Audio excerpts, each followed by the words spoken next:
আসসালামু আলাইকুম, সবাইকে কুকিং বার বাই আয়েশায় স্বাগতম। কাঁচা আম দেখে নিশ্চয়ই বুঝতে পেরেছেন আজকের রেসিপিটা কিন্তু আচারের। কাঁচা আমের ছেঁচা আচার। নামটা অদ্ভুত হলেও রেসিপিটা কিন্তু অসাধারণ। আচারের জন্য এখানে আমি 1.5 কেজি কাঁচা আম নিয়ে নিয়েছি। আমটাকে আমি খুব ভালো করে ধুয়ে একটা টাওয়াল দিয়ে শুকিয়ে নিয়েছি। আচারের ক্ষেত্রে এই প্রসেসটা কিন্তু করতেই হবে, যেহেতু আমি রোদের ঝামেলায় যাব না, তাই আমটাকে খুব ভালো করে ধুয়ে একটা টাওয়াল দিয়ে শুকিয়ে নিতে হবে। এখন একটা মশলা রেডি করতে চলে যাব। এখানে আমি কিছু শুকনো মরিচ নিয়ে নিয়েছি, 1 টেবিল চামচ ধনে, আস্ত ধনে এবং 1 চা চামচ মেথি, 1 চা চামচ রাঁধুনি ধনে, 1 চা চামচ কালো জিরে এবং 1 টেবিল চামচ মৌরি। এই মশলাগুলোকে সবগুলো আমি ভেজে গুঁড়ো করে নেব। আর এখানে আধা পোয়ার মতো দেশি রসুন আছে, ছিলকা সহ আছে, এটাও আমি ভেজে নেব। চুলায় একটা প্যান বসিয়ে নিয়েছি। প্রথমে আমি রসুনটাকে ভেজে নেব, একটু নেড়ে চেড়ে ভালো করে ভেজে নেব। দেখতেই পাচ্ছেন রসুনের উপর কিন্তু কালার চলে এসেছে, তার মানে রসুনটা কিন্তু ভাজা হয়ে গেছে। এখন আমি রসুনটাকে একটা বাটিতে তুলে নেব। এখন যে শুকনো মরিচগুলো রেখেছিলাম সেটা আমি প্যানে দিয়ে দিব এবং লো আঁচে একটু নেড়ে চেড়ে ভেজে নেব। শুকনো মরিচটা আগে ভাজার কারণ হলো শুকনো মরিচটা গরম অবস্থায় যতক্ষণ থাকবে মরিচটা কিন্তু মচমচে হবে, কারণ মরিচ মচমচে হতে একটু সময় লাগে। মরিচটাও কিন্তু আমার ভাজা হয়ে গেছে। এখন এর মধ্যে যে মশলাগুলো রেখেছিলাম সবগুলো মশলাই আমি দিয়ে দেব।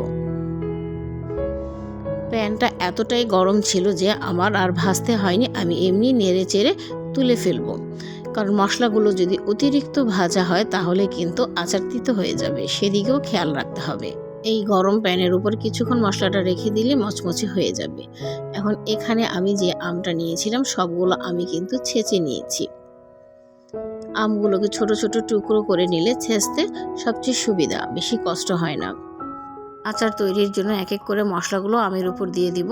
এখানে 1 টেবিল চামচ মরিচ গুঁড়া ও 1/2 টেবিল চামচ হলুদের গুঁড়া দিয়ে দিচ্ছি। হলুদের গুঁড়োটা একটু কম দেওয়ারই চেষ্টা করবেন, এতে করে আচারের গ্রানটা খুব ভালো আসে। আর যে রসুনটা আমি নিয়েছিলাম সেটাকে গুঁড়ো করে নিয়েছি, সবটুকুই দিয়ে দিচ্ছি। এটা মাস্ট দিতেই হবে, এতে করে আচারের ফ্লেভারটা আরও অনেক ভালো আসবে।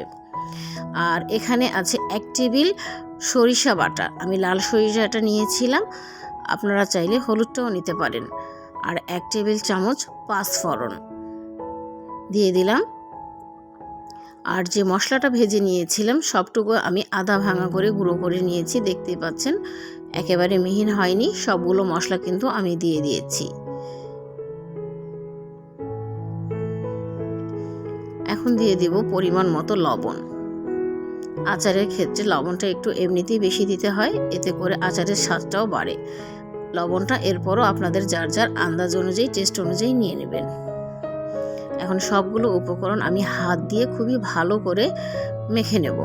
চেষ্টা করবেন হাত দিয়ে মেখে নেয়ার, এতে করে মশলাটা আমের ভেতরে ভেতরে ঢোকে। যতটা সময় নিয়ে আচারটাকে ভালো করে মেখে নেবেন আচারের টেস্টটা কিন্তু ততই বেড়ে যাবে। যেহেতু আমটা ছেঁচা আম, মশলাটা একেবারেই ভিতরে ঢুকে যাবে। প্রথমে মনে হবে যে মশলাটা কম কম, কিন্তু আমি যা পরিমাণ দিয়েছি আম এবং মশলার, এতটুকু মশলা দিলেই যথেষ্ট, এর চেয়ে বেশি আর কোনো মশলার প্রয়োজন নেই। আমটাকে মাখতে মাখতে যখন নিজেই দেখবেন একটু ভেজা ভেজা হয়ে এসেছে, যেহেতু আমি এখন লবণ দিয়ে মেখেছি, তাহলে আম থেকে কিছুটা পানি বের হবে, এটাই স্বাভাবিক। আর এই পানিতে আচার নষ্ট হওয়ার কোনো ভয় নেই।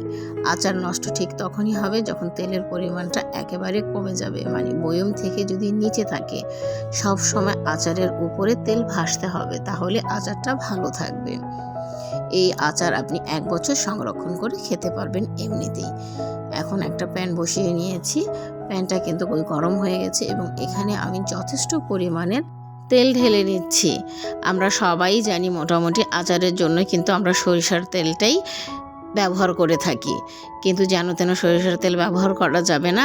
1 নাম্বার খাঁটি যে ধগালা সরিষার তেলটা আছে সেই তেলটাই চেষ্টা করবেন ব্যবহার করার জন্য।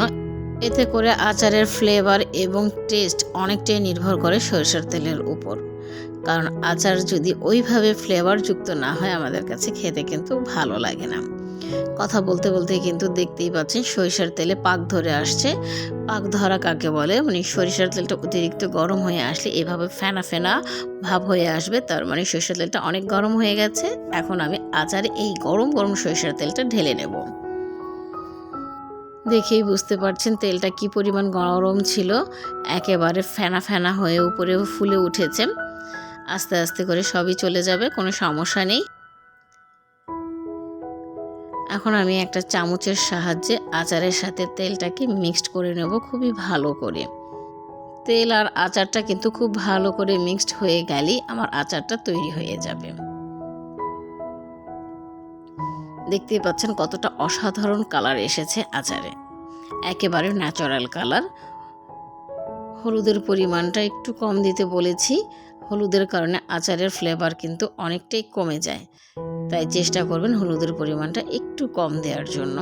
আচারটা কিন্তু তৈরি হয়ে গেছে, চাইলে কিন্তু আজকেই খাওয়া যাবে এই আচার, এমনকি আপনি 1 বছর সংরক্ষণ করেও খেতে পারবেন।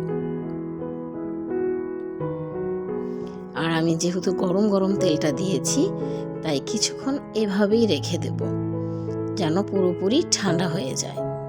ঠান্ডা হওয়ার পর আমি কাচের বয়মে ভরে নেব।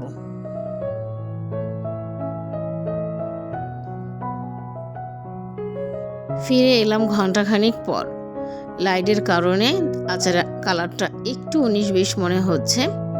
এখন আমি একটা কাচের বয়মে এই আচারগুলো সবই ঢুকিয়ে নেব।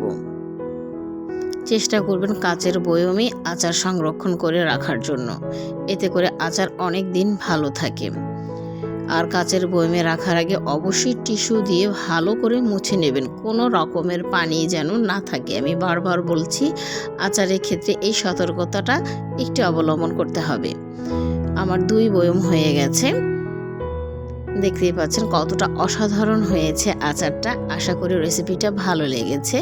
একেবারে ঝামেলা ছাড়া চেষ্টা করেছি আপনাদের সাথে এই আচারের রেসিপিটা শেয়ার করার জন্য। আশা করি ভালো লেগেছে রেসিপিটা।